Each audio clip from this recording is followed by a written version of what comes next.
ಜಯಗಳಿಸಿದ್ರೆ ನಾವು ಬಿಜೆಪಿಗೆ ಸಪೋರ್ಟ್ ಮಾಡ್ತೇವೆ, ಬಿಜೆಪಿ ನರೇಂದ್ರ ಮೋದಿ ನೇತೃತ್ವ ಅವರ ಆಡಳಿತ ವೈಖರಿಗೆ ನಾನು ಬದ್ಧನಾಗಿದ್ದೇನೆ ಅಂತ ಹೇಳ್ತಿದ್ದಾರೆ.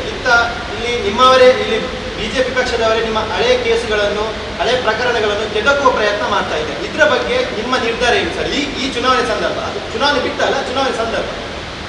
ಇವರು ಹೇಳಿದಂತೆ ಈಗ ಆ ಒಂದು ಮಾತು ನನಗೆ ಮನಸ್ಸಿಗೆ ತುಂಬ ನೋವು ತಂದಿದೆ.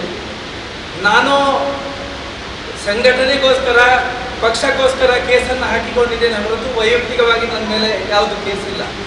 ಅವರು ಆ ಕೇಸನ್ನು ಮತ್ತೆ ಬಿಡಿಸಿ ಕೆದಕುವಂಥ ಪ್ರಯತ್ನವನ್ನು ಮಾಡಿ ಜೈಲಿಗೆ ಅಟ್ಟುವಂಥ ಪ್ರಯತ್ನವನ್ನು ಮಾಡಿದರೂ ಕೂಡ ನಾನು ಅದನ್ನು ಸವಾಲಾಗಿ ಸ್ವೀಕಾರ ಮಾಡಿದ್ದೇನೆ. 28 ಕೇಸುಗಳು ಈಗಾಗಲೇ ಇದೆ. ಇನ್ನಷ್ಟು ಕೇಸುಗಳನ್ನು ಹಾಕಿದರೆ ಈ ಚುನಾವಣೆಯಲ್ಲಿ ಈ ಕ್ಷೇತ್ರದ ಮತದಾರ ಪ್ರಭು ಅವರಿಗೆ ಉತ್ತರವನ್ನು ಕೊಡ್ತಾರೆ ಅಂತಕ್ಕಂಥ ಮಾತುಗಳನ್ನು ಅತ್ಯಂತ ಸ್ಪಷ್ಟವಾಗಿ ನಾನು ಹೇಳೋದಕ್ಕೆ ಇಚ್ಛೆ ಪಡ್ತೇನೆ.